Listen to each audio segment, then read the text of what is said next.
All right, man. Welcome to today's episode of Strong Men, Strong Marriages. I'm here today with, man, I'm really excited about this interview with Willow and Leah. I'm going to have them introduce themselves and kind of explain their background, but we're talking about how to really use sex as healing, how to really integrate that into our lives. And yeah, they work with men, women, couples, and it's just going to be a great interview. You guys are going to love it. So, and yeah, Mike Frazier, MD, psychiatrist, marriage coach. I help high achieving Christian men have more intimate marriages today, talking primarily about the sexual intimacy part of that. So yeah, if you guys could just kind of give us a sense of who you are, maybe start with Willow and then Lee after. Yeah, so thanks for having us on the show, Mike. I'm Dr. Willow Brown. I'm a Chinese medicine doctor. So I've been studying Taoism and the body and its correspondence to nature for over 2 decades. And I really think it's important to use sexuality. So what I teach is Taoist sexuality. So when we look at those two words, sexuality is what we think of as like, oh, having sex, enjoying it, being able to have an orgasm, all of that. But there's so much more beyond that. Like sexuality, Leah and I have a podcast called Sex Reimagined because we're really wanting to bring forward a new way of thinking about sexuality. So Yeah. you could have a sexual experience with a tree. You could have a sexual experience with a bird. You could have Well, what she means cultivating. by that is get turned on, be lit up, be into Yeah, nature, you not could get, literally have sex with a bird. yeah. You could have these Thank you for like that these, clarification. yeah. Don't be having sex with birds. That's probably a bad idea. So you can have these waves, right? These waves of pleasure and these waves of erotic energy that flow throughout your body. So that's really what the opening up of what's possible in sexuality. Not to mention when I'm looking at somebody's sexuality, so I'm looking at their ability to get turned on, their ability to have, the normal kind of sex and orgasms and know what turns them on and be able to ask for it, all of that, but also like what turns them on in their life, like what lights them up in the world, and can they, start to experience pleasure in all of the things that they do, just Nice. daily, day-to-day things, and Yeah. then take that pleasure, take that eroticism and draw it into the body. So that's where this Taoist piece and this medicine piece comes in. Can we as human beings take that erotic pleasure into the adrenal glands and fill up those glands with more juice, with more vitality? Can we bring it into the heart to heal any old emotional trauma? Can we bring it into the genitals if we've suffered from sexual trauma? Can we bring it into the neck and shoulder if we have a kink there? Can we open up the meridians and the channels in our bodies with this highly potent charged energy that runs throughout not only our bodies but the entire world? It runs throughout our entire planet. So Taoism is really, they say the Tao is the way, and what that means is it's the way of nature. So we're looking to nature. We're looking at this ebb and flow that nature is always giving us. Every day the sun rises and then it sets, and the moon rises and then it sets. And so we have this expansion and contraction every single day. We have it in every single breath that we take. We expand and contract. So that's the yang and the yin, right? And they go together. They don't exist without each other. We don't have a reference for darkness if we don't know what light is. And so even when we have been through sexual trauma or abuse, or we're trying to overcome some darkness in our lives, there's some light in there. There's some medicine in there for us that we can glean, that we can learn from, that will open up the channels, the organ systems, the emotions in our body, so that we can become more whole and we can come to our relationships with more capacity for pleasure and more capacity for presence. So that's really what intimacy comes down to, is these pillars of trust, vulnerability, and presence. And so that's kind of what I do in a nutshell. Oh. And I'll let Leah take it away on the tantric track. So a couple things with that. So Taoist, guys, it's spelled Tao. So if you see like Taoist, yeah, it's Taoist instead. It also, yang. How is it yang? Like yin and yang, right? Yeah, you can Yeah, say, yeah. you You can say say yang, I yang. say yang, you say potato, I say potato. It's all Uh, good. but yeah, let's hear kind of you a little bit of your background and story. Sure. Gosh, I grew up in the Midwest and now live in California and had a lot of really interesting foundational spiritual upbringing, but then also sort of shame-filled, guilt-filled conditioning. Yeah. And so I came out of my adolescence and coming of age feeling really sort of confused. My body felt alive, and I felt like I had to reject that aliveness Mm, in yeah. order to be a good girl. And there was also sexual abuse and trauma in my past, that went on for years and years. So I had that secret, which really established a feeling of such shame that there was something flawed in me. And yet, so I had this split. I had this split that said, oh, there's something really wrong with me. I must be really bad. But I also had this other thing that was like, God, I want to feel alive and I want to feel connected to spirit and I want to have this radiant life and I want love in my life and I want all these things. And so I had to figure out a way to reconcile that.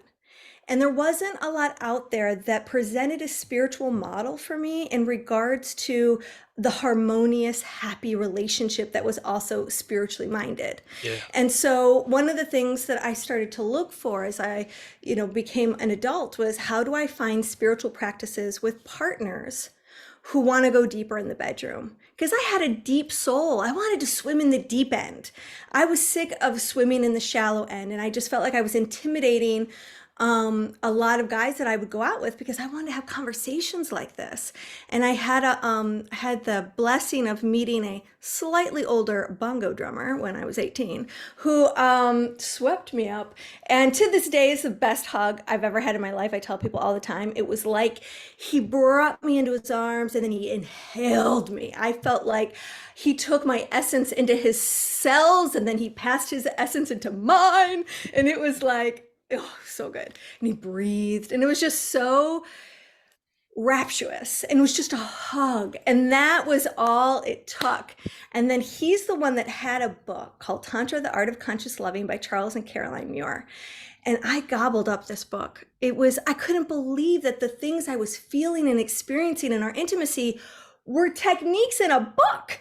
And so then I just thought, well, this must be what love is. Well, this is not what love is. I spent 8 lonely years after that looking for someone who wanted to be my tantric lover, and it took some time. All this to say is Tantra ended up being the answer for where I could invite God into the bedroom, where I could start to dissemble and dissolve this idea that sex was dirty, save it for the one you love. Sex is somehow dangerous. You have to be afraid of sex. You're going to get in trouble, like all this stuff.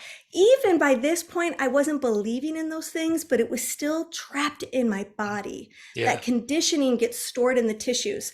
And from Tantra, I started to study all these different somatic therapies so that I could heal the trauma that I had. And then went on to study positive psychology. Nice. So Tantra, when I think of that, I'm thinking like Kama Sutra. Is that the That's same a thing? common Or reference, like kind of? actually. And I don't know why. Technically, the Kama Sutra is not Tantra, and I'm Okay. not sure I understand why it's not the same because you would think so. I think it came later, maybe 1,000 years later or more, after Tantra was given birth in a part of India. It wasn't India then, it was called the Indus Valley, in a matriarchal society. And this was for householders who wanted to get ahead on the God game, basically. At that point, a lot of the spiritual systems and technology that existed thousands of years ago in that part of the world was more about yoga and breath and something called brahmacharya, which is celibacy, where you're taking the sexual energy and then you're rechanneling it in prayer and in meditation, much like our priests would do or other celibate religious people from all sorts of different religious backgrounds. Yep. But this was a spiritual system that was meant for the householder, that was meant for the couple that was going to give birth to these monks and yogis and whatnot. But they were still going to be home. So how can they get some of the spiritual richness that these other people who are in the forest or in the monastery or in the caves, was there a path to God that they could also travel down. Yeah. And that's kind of how it all got birthed. Yeah. Okay. Cool. So you guys have both, Willow, you didn't talk about this on this podcast, but on your website, you mentioned you'd also been through some pretty significant sexual trauma, and Leah, you just mentioned you'd been through that as well. So, how this is what you guys do now, right? You help people that have been through that to kind of integrate that and kind of work through that, bring pleasure back. So what's kind of what are the steps? Like what's sort of the process that, someone that had been through a trauma like that goes through with you guys to start enjoying it and having it be something pleasurable again?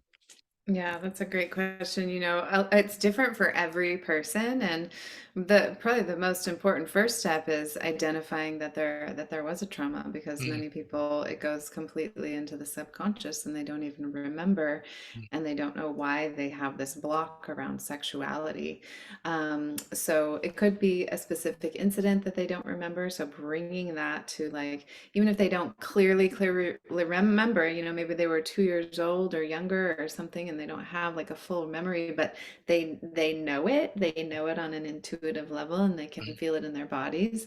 Then just that would be the first step, is really to just be like, Yeah. okay, this is here, Yeah. let's address this. How would you guys go about helping someone uncover that? I like to take people through somato-emotional release practices, where we actually go into the soma of the body, the cells of the body, and we look for, like, somebody might come in and they might have no memory, and I would say to them, like, well, okay, and they're having a problem with sex, like they can't have orgasms, or every time they have sex with their partner it hurts, or they just don't want to, and they can't find their desire or their libido, whatever is going on for them. We'll kind of find a root, we'll find a point, and then I'll get them into sort of a receptive state in their nervous system and in their bodies. And then I'll ask them, where do you feel that block? Where do you feel it in your body? And a lot of times it's in the heart, sometimes it's in the gut or the belly, sometimes it's in the yoni or the lingam, sometimes it's in the neck. It's in different places wherever they feel it, and then we'll go into that area and we'll start to have a conversation, a dialogue with that place inside of their Mm, body, to uncover stories. I mean, the things that come out of the tissues of your body, you cannot make up with your mind. Mhm. I The mean, issues are in the tissues. they, Yeah, they there's certainly are. that book, the body keeps The The body score. body keeps the keeps the story. Yeah. score. Uh-huh. Yeah. Boswell. Yeah. Fantastic book. Yeah. Hmm. Okay, cool. So you kind of walk them through that. You help them kind of find those memories, kind of speak to that part of their body where that memory is stored. And then what's after that? Yeah, I think once they have this sort of like come to, this reconciliation, like, okay, this trauma is here, whether or not it really happened doesn't really matter. The trauma is there in the body. And Mm, sometimes the trauma can just come from society, it can come from past lives, it can come from lineage, like grandparents to pass down through mm. the line. Epigenetics is part of Yeah, all of this. So, so once there's that, reconciliation of like, okay, let's heal. This is here. It's here for the healing. It's come up to the surface now. Then, we can get so much information in just a single somato-emotional release session, that basically then takes a person into a practice. And then they've got these practices, like a little homework. We like to call it play work, because it's not really hard to do. It's just more, it's a self-healing, and sometimes I might give somebody a qigong practice, sometimes I might give them a herbal protocol, sometimes I might give them a sexual practice to do on their own, something to do, and then we meet again and we continue to unravel and unravel. And what I have found on this track and working with so many clients over the years is it goes from, most often it'll go from healing, healing, healing, to a little bit of pleasure, to healing, healing, pleasure, healing, healing, pleasure, pleasure, pleasure, healing, pleasure, pleasure, pleasure, pleasure, pleasure, pleasure. And so that's kind of how the track goes. yeah, And for, again, like I said, for each person, it's such a unique and special journey, and how much yeah, they're willing to go down that track as well, because some people want to hang on to their pain and their trauma. Yeah. They're comfortable in that. They Well, know or how they're to so operate. identified with it that they, Exactly. who am I if I'm not the Sure. victim? Who am Yeah. Exactly. I if I distance myself from this thing that's happened to me? Yeah. I had to go through my own unweaving of that, and it was a part of my healing process to go, well, I've held onto this for so long. What would it be like if this wasn't my identity? It was so liberating. Yeah. How Well, old My were you, Leah, when you I finally liberated yourself? Do you Well, remember? I I mean, felt it's a like journey. every year I would have some sort of shedding of the wounding around it. But I felt really like a lot of things were cleaned up. I mean, there will still be things that resurface now and again, but they're so far from each other at this point in my life. But I was really immersed in the process for probably 8 or 9 years with regular practice. Um, to free myself from feeling ugly and unlovable and unworthy and broken, and it's just a matter of time before they're going to find out, and then they're going to leave, and all that stuff would have this rippling effect of acting out, like falling apart, and not understanding why I felt. There were times I just felt like I was so put together, and then these other times when everything was falling apart and I couldn't. It took some time to go, it's okay. Permission to be human, permission to fall apart. You're still lovable. yeah. And then to believe the people who were telling me that I was beautiful. All those things were practices. And I would say that my system's slightly different from Will, or they may be very similar, but I would describe it a little differently. Yeah. The thing that really, I think, helped me remember my wholeness, because it was not true that I was broken. That was a story that I came up with to sort of explain the fractures that I felt in my system. Yeah. But the truth is that I was whole, it was just covered up. Mm. And so it was wonderful to have a process to unravel that wholeness. And if I had to describe this process, so I teach people something called sacred spot massage, and it's a healing modality. It's actually a genital massage, but we're addressing the genitals, especially if that's been the area of trauma, but we're mainly tapping into it because of all the juice and the power that's there. We're addressing the whole body. And so it's a practice that encompasses the whole body. And why is that so important, this type of genital massage? Because most women have never had an experience where their genitals were touched therapeutically. They've either been sexualized or it's been clinical.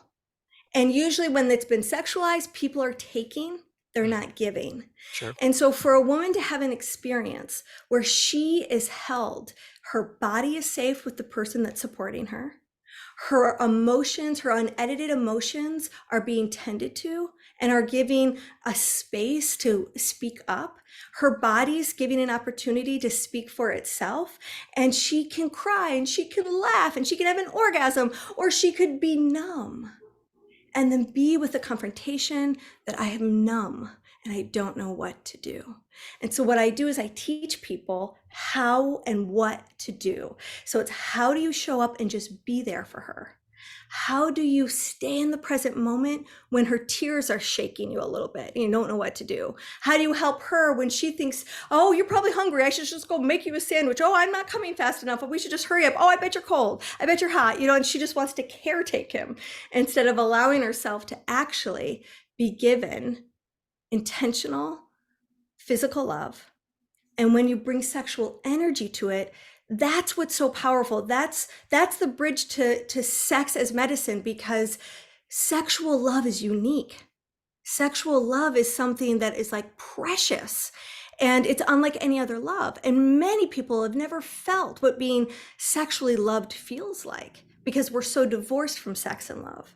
It's like we go away when it comes to the bottom down. So anyways, there's this practice. And I teach couples how to support each other, where they separate the roles of giver and receiver. Mm. And what they're going to learn in that process is, I only have one job to do at a time. I'm either the giver or I'm the receiver. And so when you know what your job is, it's so much easier to pay attention to sensation. Mm. So if I'm the receiver, my skill set is going to grow and expand for learning things like surrender, trust, opening, feeling, being seen. And you know, the stakes go way higher when you're actually naked because you're being seen. It is vulnerable. And then the giver, they're practicing the skill of presence and greater mastery in the quality of their touch, in the quality of their presence, in the quality of their words that have great power, and the beauty that comes from their eye contact and their sweet silliness when it's time to play. And when we can engage in that way, we become more conscious. Yeah. And there's a place that spirit can come and dance with us in those moments. And it's just amazing to watch people just cry, and they're so moved and they're so touched, and miracles happen when we become intentional Yeah. and we practice love. And we're not taught those things. Yeah. With so with the genital massage part, is that like the couples are doing to each other, or like you're Yeah. doing that to like one of The couples are like doing it to with your each other. okay, got it. I have been in the bedroom with couples to guide them for those people who feel comfortable, and that's, you know, an appropriate next step for them. When you have someone who's had a lot of trauma and you are with a partner who's pretty ill-equipped, they feel so much better to have me in the room with them. Sure. Because I'm holding space, and it's my job to take care of both of them, Yeah. not just throw them to the winds and say, good luck with this one. For sure. Yeah, I was just, when I there's heard it, I was places just where that's thinking like appropriate and others that if aren't. you're the one like massaging this woman's genitals or this guy's genitals, but it doesn't sound like that's what it is. Yeah, so what I do is when I'm working with a couple, I'm going to have their spouse, someone's going to be the receiver and someone's going to be the giver. Right. And I'm going to be coaching the giver, okay, how's the quality of your touch? How's your speed? Yeah. How's the pressure? Can you see that she's opening or closing? How do you know? Yeah. And I'm going to be coaching her, okay, let's give that a breath. Yeah. Let's give that a sound. And when you asked earlier, like, what is the process to sexual healing? What I discovered is in the breath and in the sound is where we move the blocks. So I could go in, I could be having this intimate massage, and I can just start to feel like my heart is feeling contracted, or I feel like I can't talk, I'm kind of choking, or tears are starting to rise. Yeah. And when you know that part of the job of the receiver is to go, all I have to do is track sensation in my body and then give that sensation a voice. And that voice has pitch and frequency, right? And the breath carries that sensation. So we work with reprogramming the neural circuits by using the breath and by using sound to help carry that emotional residue up and out of the body, because those blocks get stored in these 7 different energy sensors that are like extensions of your brain. They carry consciousness, and it's kind of like a basement where you just stuff the stuff. You just stuff all the stress. You stuff everything that has to do with heartache. You just stuff it in the basement of the heart. Everything that has to do with anxiety and fear and being humiliated, you stuff it in your gut. Everything having to do with the opposite sex, you stuff it in your genitals. So we have these certain areas that hold certain psychological themes. And so when you consciously put 2 hands on the body and imagine that you can run a loving current from your heart out your hands, and your partner is breathing intentionally that loving energy, and then feeling the impact of that touch, and then making a sound, it's what liberates the body from the pain, from the belief systems, from the story, and then it opens us up into bliss. And so this is where I come to give you a vegetable to demonstrate what I'm talking about, which is the artichoke. So this is how I describe. It's not a cucumber or a Yeah. carrot. Not a cucumber and not That's an what's coming onion. to mind. Nobody wants an onion. So we're peeling back like the layers of the energy of the Artichoke is unmetabolized. technically a flower. That's right. Thank you, darling. You were right. Ding, ding, ding. I love that. Okay, Artie, Okay. this is a great analogy. You're gonna love this. Yeah. So every time you do this ritual, and by the way, the ritual that I was just kind of touching into, there's beauty to it. This is where we bring beauty to sex. This is where we bring beauty to the bedroom. You set up the space beautiful as an offering to your partner, as a gift. And so you light the candles and you give them a bath, and you do all these nice things, and you ease them into their body with lots of massage, and you're saying beautiful, loving, as you're massaging their heart, you're giving affirmations and whatnot. And as you start to come to massage the very sensitive tissue where a lot of the emotional baggage can be stored, that numbs out the pleasure, that dissipates our ability to feel our orgasms. Then as you start to address and hold these particular erogenous zones, it's like you're going into the psyche of the sexual being that you're touching. And we have a version for men and a version for women. And so every time you do this beautiful, delicate massage, you're peeling back more layers of that artichoke. And in the beginning, you scrape that yummy artichoke, but you're not getting much. You're really just having butter. But it's and then you peel them back, and they get so tender, and they get more luscious, and you get to eat more of that flour. And then there's this moment where you hit the choke. Damn it, that choke. That choke is that's when you're going to be tested.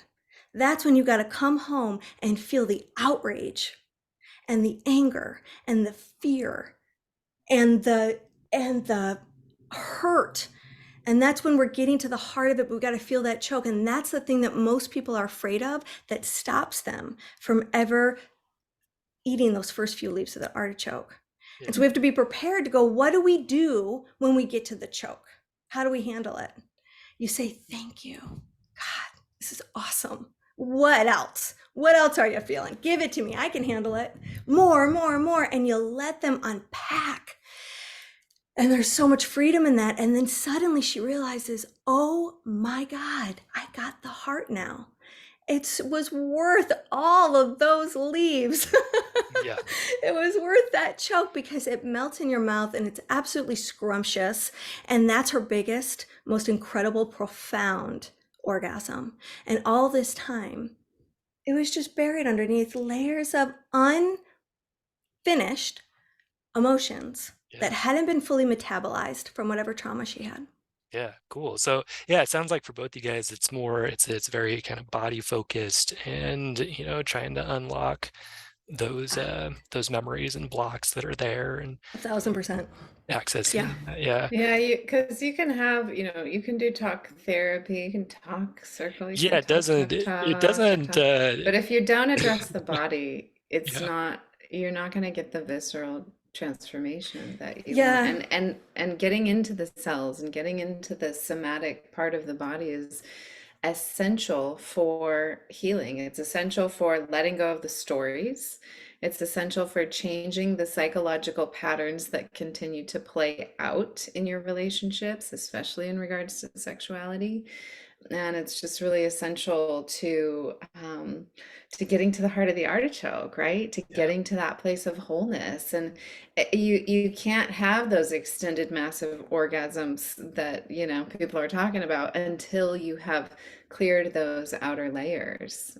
It's awesome. just I love that because you're right. The talk therapy has its place. It's useful. It has its place, right? Totally. But I think especially for sexuality, like it's a body experience, right? And so addressing it in the body makes a lot of sense. There's a lot of not using words. There's a lot of healing that is not words, can be so limiting. They can be so confining. And like Leah was saying, the sounds and the vibrations, the frequencies, all of that, moving that energy through your body is can be so much more potent than going over the story again and again, or where you went wrong, or how and there's something about unlocking movement.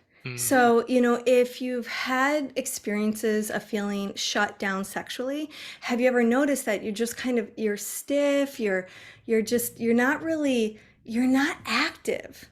And if you've ever been with like someone who's really hot and turned on, they turn you on. And usually those people, it's because they're in their body, man. They're feeling themselves. and so if you want to feel yourself, you got to have permission to move. But when you have never been given permission, when that somehow something came in, a seed was planted at a very young age that said, that's not appropriate, or that's slutty, or that's Mm, this or that, whatever sure. that is, um, it ends up limiting the expansive expressiveness of what's possible. Same thing for men when it comes to like erections. One of my favorite topics actually to help men work with is learning how to make love with a soft on, and helping them realize, do Mm, you know how much pleasure a woman can have with a soft on? We have this obsession with erections, and don't get me wrong, they're beautiful, we love them too. But for people and couples to discover that you're not just a lover with one part of you, mm, your whole body is a lover, man. And so how do we learn how to become a lover that's beyond the pictures and images The and ideas that we norm. got when we were Yeah. kids, yeah, Yeah. or from pornography, or Yeah. Yeah. there are lots of, What we think of as sexuality. Yeah. yeah, a lot of guys, that I work with that have issues with pornography. It's something they want to stop viewing, but they have a hard time with it. And a lot of it surrounds, I think, around this, right? Not being able to integrate your sexuality as part of who you are and like part of what God meant for you. So another question around that, you guys mentioned kind of bringing God into sexuality and things like that. So most of the guys I work with are Christian. And so how does that kind of play into, like, if you were working with a man or a woman that's like very kind of strong in their Christian beliefs, um, how does that, how do you work with them as far as like helping them Yeah. honor that, but at the same time still integrate, Yeah. Good, Yeah, good question. this can be a sensitive topic as well, depending on the individual, I would say, and Mhm. how open they are to um, their their experience of what God is. Is God sort of this rigid, defined thing, or is it like, oh yeah, I've experienced spirit in the water, in the ocean, or I've experienced it in different places in my life, and in a love connection with my spouse. So I think it depends on the individual, but if somebody's feeling pretty rigid about God is this one thing, and you can't experience God. I have a very religious father. He's like, so he's in this sort of rigid category, when we totally meet on the spiritual level, but when it comes to like that word, it's so supercharged, and it's one thing and one thing only for him, Yeah, so I have to curate. I have to really like use a different language so that we can actually connect around spirituality, that yeah, we can be on the same page and have a yeah, conversation. And I have to use his language. I think that's one Yeah. of the most important things in any relationship, is like, what is your partner's language? Because you could be like, I said that thing to him 10 times and he still didn't hear me because you weren't using his language. yeah. Mhm. So I we guess need to what learn each other's language. Yeah, what's coming to mind for me is like, so if someone's listening to this, like, oh man, that sounds good, integrating the sexuality. I think their concern might be, well, are these girls just gonna tell me like, don't believe in God anymore, or like turn it Yeah. turn it into No, something, turn it into we something love that God. I don't believe in, right? We're all about God. We're on Team God, don't worry. Yeah, we are. We actually both grew up Christian. Okay. Yeah. And so it's and also like just for your audience to know that studying the Tao and studying Tantra, they're not dogmas and they're not religions. They're Yeah. not They're faiths. philosophies. Yeah, Yeah. they're a system. I kind of think of them as like a technology of practices that Yeah. expand our awareness of our body and expand our Yeah. experience of energy. And in this time and in this era and this age, it's really expanded into how can we be more sexually aware, so that we've had a sexual revolution, but now it's time for the sexual evolution. And this is the thing that answers that call that a lot of Christian dogmas don't have answers for. So it's not usurping someone else's faith. It's about complementing someone's faith. I actually think they're in a lot of alignment with each other. But I would also, as someone who's worked I mean, look, we're in the US. We're Yeah. mostly Christians here. Mhm. And so it's not a stretch to be really respectful of someone else's faith. I mean, I love those conversations. I want to know like what a part of their spiritual life is rich for them. So those are conversations that I want to engage, because if those are their feelings, their beliefs, and their heart, we got to bring that into the work. Yeah, That is a critical, essential ingredient to the healing that's possible. yeah, So Yeah, it's there's a totally, lot of chi in that, in your connection, your relationship with God. That's a foundational part of your life. And we're looking at sexuality is also a foundational part of all life. It's where we all come from. We wouldn't be here without it. So it's this potent, creative life force energy that we have access to, that we can cultivate, that we can move to different places in our body. We can use it to create things that we want in our lives. It's a very creative, potent life force energy.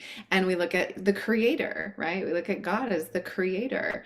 And so there's a way to play with your spirituality, your connection to God, and this creative life force energy that creates all that we're sitting in. yeah, awesome. Yeah, so and I agree. It seems like, I mean, you're not going to read about any of this stuff in the Bible, like the stuff you guys are talking about, but it's such an important part of life. Like we need to find things that help us learn that. Like the way I think about it, the Bible is pretty short compared to like what your whole life is about, right? And so I just feel like there's, you know, God has planted lots of things out there for us to learn and, grow and into and all of that. yeah. And I know that there's some certain different Christian faiths have a different take on this, but I grew up both in a Pentecostal Christian church and then I was baptized into Catholicism. And what was such an essential part that was so beautiful to me is my parents helping me find a personal relationship with God Yeah. so that I could work with my own body Yep. to be connected. And so I think that Yeah. that's another part of tantra that is streamlined, that is in harmony with that religious system, is we're looking for that divine spark in each other. And one of the things that Will and I guide our clients and students to do is to look for that divinity in everyone's eyes that they see. And because when we put our attention on the beauty of someone, on someone's genius, on the best parts of themselves, what we get in return are their best parts. Yeah. When we put our attention on their shortcomings and their disappointments and our judgments of them, what we get are all those things. Yeah. And so it's wonderful to have your partner look at you and see that in you, because then you get to feel it in you too. Yeah. That's Yeah, and you powerful. rise up to it. Yeah, you create that inside of yourself more when somebody sees you in that Mm-hmm. way. Awesome. Yeah, that's one of the big things we work on with guys in my program is just we're much more on the intellectual, like mental side, right? Like how do you do this? Managing your thoughts and emotions and that kind of thing. We touch on this, right? Going into your body, like trying to feel your emotions more, like where do I feel it, name it, that kind of thing. Use some breathing. But this is definitely like next level as Yeah. far as uh, as far as that goes, which is great. Yeah, it's a different playground, but it's a Yeah. fun one. Yeah, no, it's Let us know when you want us to come into the men's group and Yeah, give a little right, one to right. on how to feel. yeah, no, that would be awesome. So no, but I appreciate you answering that because yeah, just like you guys sounds like you're very respectful of people's beliefs. You're trying to help them access the most useful parts of that. Kind of, Leah, you were talking about sometimes growing up in a Christian background, you get some pretty problematic ideas about sex. Yeah. You mentioned earlier, it's wrong, save it for the person you love. It's wrong, wrong, wrong, now it's fine. And so you're like, well, but I work with men, right? And so they're masturbating, but they think it's awful, and looking at pornography, but they Right. think it's awful. And then all of a sudden they can have sex, but then their wife doesn't necessarily want to have sex with them as much as they want to. So now they don't know what to do. Yeah. Yeah, And so, you know, Yeah, Mike, that, you also mentioned like pornography being an issue mhm, that you work with quite a lot. And I think it's because of this like this constriction around sexuality and this taboo around it. And then it's yeah, like, but there's this energy inside of our bodies, and what are we gonna yeah, do with it? right. We gotta do Ex something with it. yeah, So we look to exactly. pornography, right? To get that release, to get that clearing. And then we try to be with a real woman, and it's like, wait, something isn't congruent, something Right. isn't computing. So I've actually worked with quite a handful of clients who have an addiction to pornography, like a real physical, visceral addiction, like a need. And there's a psychological component to it as well. And recently just created a whole program on how to overcome porn Hmm. addiction, because it is really a step by step and a coming into your own a sense of sexual sovereignty Yeah. as a male or female, both genders, all genders, any gender in between can really get addicted to pornography because of hormones. Hormones are like drugs inside of our bodies, and man, dopamine and oxytocin, I want some more. Give me another hit. Yes, I'll I'll take take more of another that. dose, another Yeah, shot, please. hook Yeah, me it up. feels good. You So know? good. The best. So really are addictive. And Yeah. so, that's a lot of stuff is spoken on in the program around that. Awesome. Well, yeah, I mean, in like I have one about pornography too. It's kind of like we added in as part of the main like marriage program. Um, Mhm. similar idea about what we call it your sexuality statement. Like, how do I want to use it instead of like, no, no, this is wrong. Like, this is part of me. Like, how do I want Right. to that to express itself in the world? So, Yeah. um, but yeah, love it. So unfortunately, we're just about out of time here. But Goes fast. it does go fast. It does go fast. Um, but couple last things. So for one, so I mean, you guys got me interested in like just wanting to learn more and see how your process works and maybe do some work together. Um, but let's say that um, you, your wife's been through some sexual trauma, or you can kind of identify, okay, like sure, I've got my issues, but she probably does too. Yeah, And yeah, so yeah. like Yeah. what like what do you guys recommend is like a helpful way to encourage that, like encourage her to own her sexuality, to kind of unlock some of this what's I guess what's useful and what's not useful as far as like kind of encouraging your wife to like work with you guys or get some help in this way. Yeah. Go ahead, Leah. Yeah, so well, the very first step is to talk to someone who has experience. And so Willow and I are both good examples of that. And we both offer a free 30-minute discovery call for someone to just be able to sit and feel into it for a moment with somebody Sure. who's been there. And to just have this moment to breathe with someone else and to talk about where you feel blocked, what scares you about that, what would it be like if that wasn't in the way? Who would you be? Mm, Can you paint that picture of yeah. feeling resolved and healed and open and embracing a certain side of your sexual self, being in touch with that sexual self, being able to listen to the wisdom of that self, having access to that. So really it takes sort of understanding, where are they along their journey and where are they at in their desires? Had they done any work around connecting to their desire? And then where are the parts of their body that they start to feel sensation that has them shut down? So one of the things is like, well, what's your green light and what's your red light? What Yeah. makes you stop? What makes you go? Yeah. And that can be really good information in terms of figuring out why, when I open, what's happening, when I'm closing, what's happening, Yeah. and starting to communicate. And then also, if they're partnered, it's having them not try to fix, but to just like hold and listen. And sometimes it's just a matter of put your hands on your own heart and feel this. Can I put my hands on your heart and you just feel this? And just slowing it down. And then the other thing that can be so powerful that anyone can do is eye gazing. If you can just, without having to worry about being sexual, if you can just spend time gazing gently into each other's eyes, and she could try to tell her whole story through her eyes. And sometimes that is so much easier than trying to do it with the words as a first step. Let me just invite you to come and look into my heart, or maybe come look into my throat. And I want you to sense all the things I can't say yet, but I want to. Come and gaze into my heart, and I want you to feel all the things that's in there that I can't even put words to yet, and so then you can kind of gazing back and forth, and you can communicate so beautifully and so tenderly by just being together. And I know that some people might hear that and go, oh, it's so dorky, but when it's your sweetie, do dorky things. That's the best thing that's the best place, that's the best time to be a dork. Yeah, that's true. So yeah, I mean, so if I were to go to my wife, and say, hey, like, I heard this podcast, or I talked with these women today, they seem great, like, what would you think about talking with them? Um, you know, any other ideas besides that? Just kind of like Yeah, inviting and if that's too much at first, yeah, an email. Send us an email, and just tell us a little bit about your story, what you're feeling, Yeah. and what your resistance is, what you're afraid of is really helpful to find out.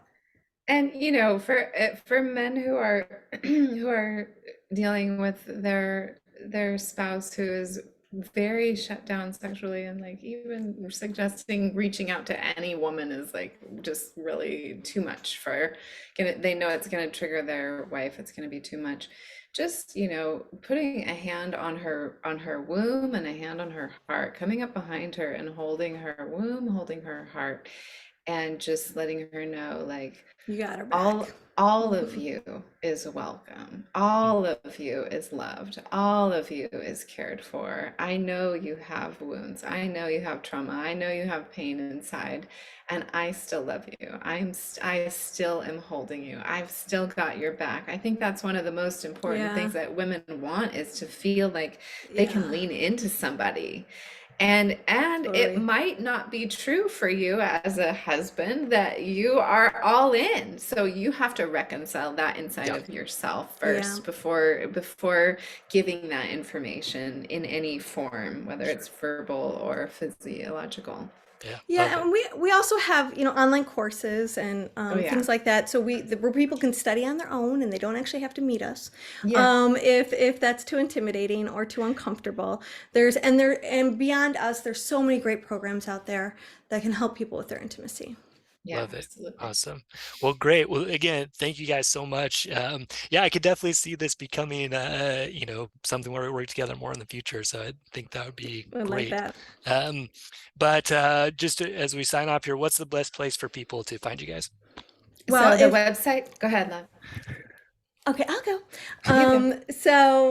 You can see us at sexreimagine.com and Yeah. sign up for our hot spiritual tips. We've got 3 for you, and it's totally free. It's a little video tutorial. And then Willow's website is drwillowbrown.com, and mine is moreloveworks.com. And you And can find our podcast on any of the yeah, podcast platforms out there. It's Sex Reimagined, and we have so much amazing content on there. yeah, It's great reviews so far. So Excellent. we'd love to hear from you after tuning in. And looks like we're gonna have Dr. Mike on our episode one of these days yeah, real soon. So Yeah, I'm it's looking happening. forward to it. Good. yeah. All right. So great, guys. Thank you so much. Really appreciate it. And yeah, so stay strong, man. We will see you in the next episode.